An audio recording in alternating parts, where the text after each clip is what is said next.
Assalamualaikum warahmatullahi wabarakatuh. Perkenalkan, nama saya Sadid Sainaro. Saya dari Universitas Pancasakti Bekasi. Di sini saya dari Prodi Manajemen ingin menyampaikan atau membacakan tugas akhir semester, yaitu mata kuliah pengantar akuntansi dengan dosen pengampu Ibu Marintan Berliana Simbolon SEAK CAMAK.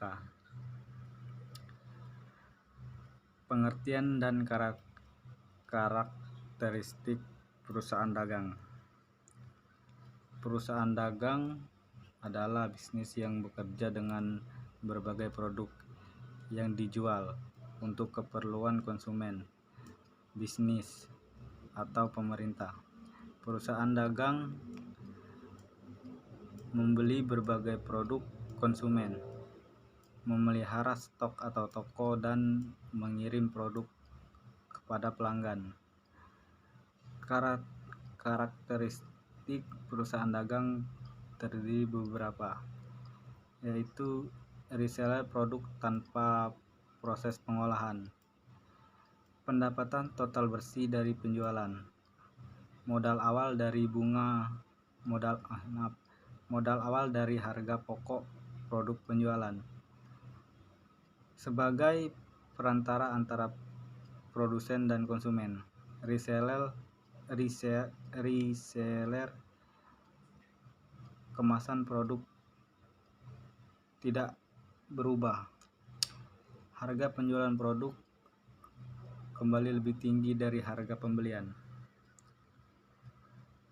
Harga pokok penjualan.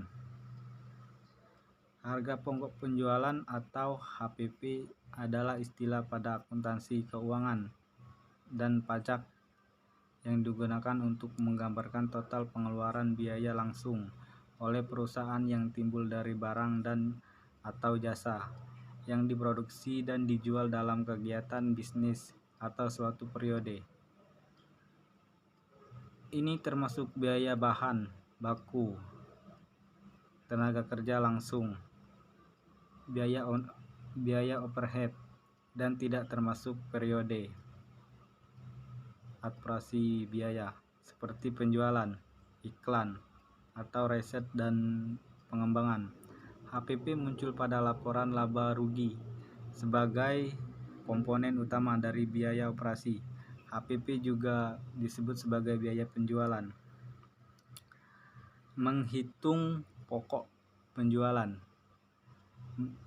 Perhitungan harga pokok penjualan dilakukan dengan menambah pembelian bersih kepada kepersediaan awal periode tertentu. Setelah itu mengurangkannya dengan persediaan akhir periode tersebut pula. Rumusnya HPP sama dengan pembelian bersih plus persediaan awal min persediaan akhir.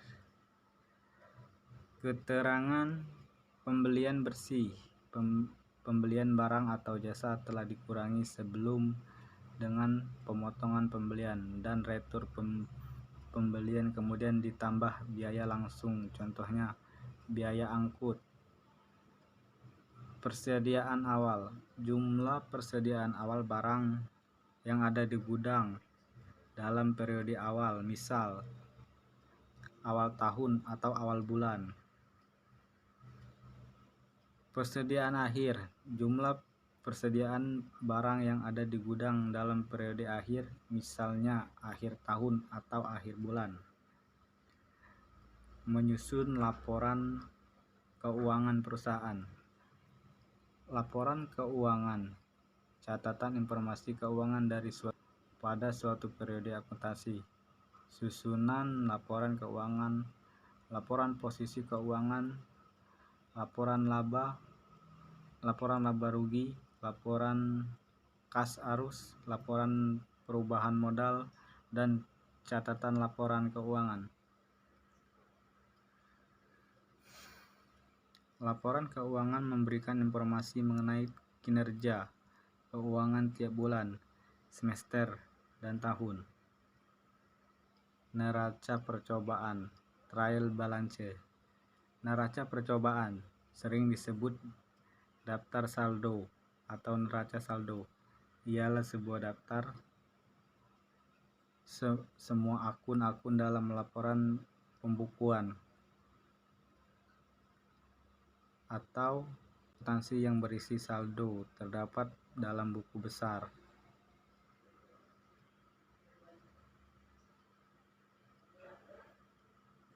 Laporan laba rugi, income statement atau profit and loss statement.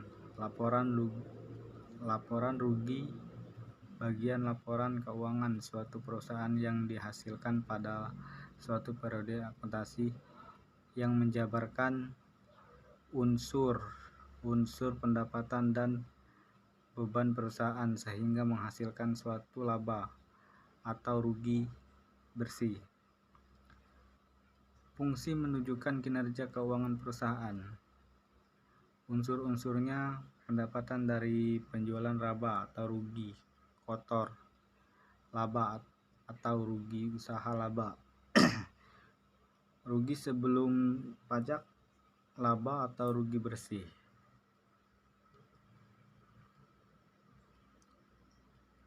Contoh pengeluaran laba rugi. Laporan laba rugi per 31 Desember. Pendapatan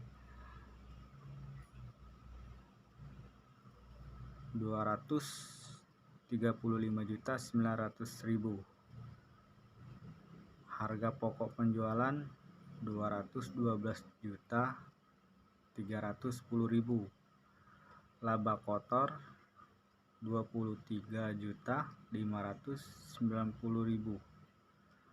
Biaya operasional atau biaya pemasaran 3.260.000.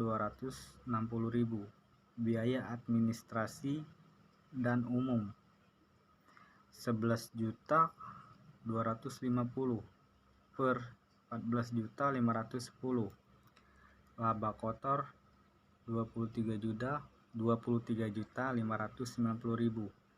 Biaya operasional 14.510.000. Laba usaha 9.080.000.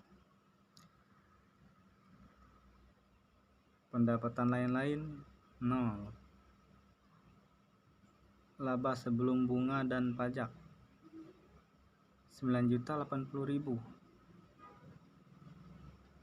Bunga 47.180.000. Laba sebelum pajak 56.260. Pajak 3.971. Bersih 52 juta. Laba bersih 52.289.000. Perubahan modal ekuitas. Laporan perubahan modal.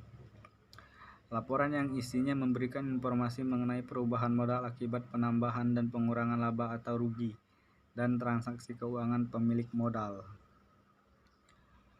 Komponen perusahaan modal. Modal awal, laba atau rugi, penarikan modal dan modal akhir.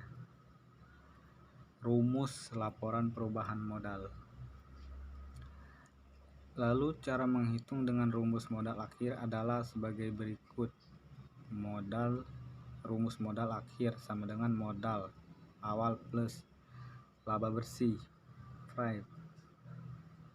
Namun jika saldo rugi, rumus yang digunakan adalah rumus modal akhir. Modal awal min rugi bersih plus FRIP.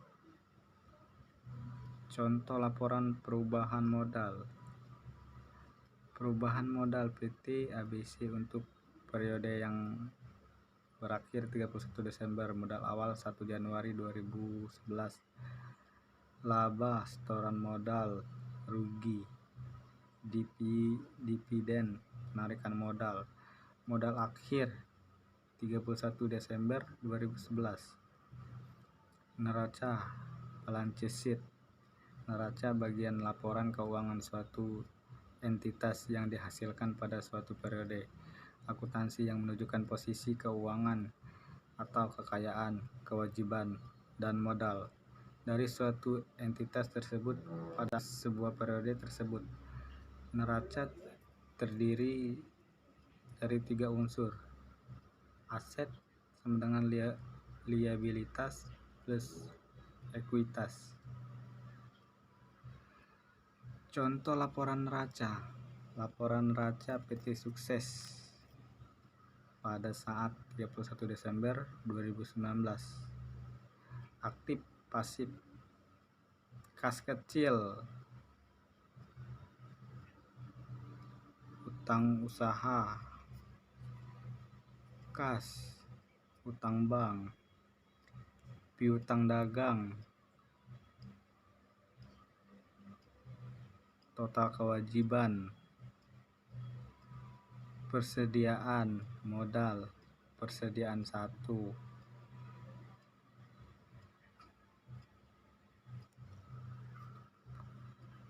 persediaan 2, total persediaan, biaya dibayar di muka, total aktif lancar, aktif tetap.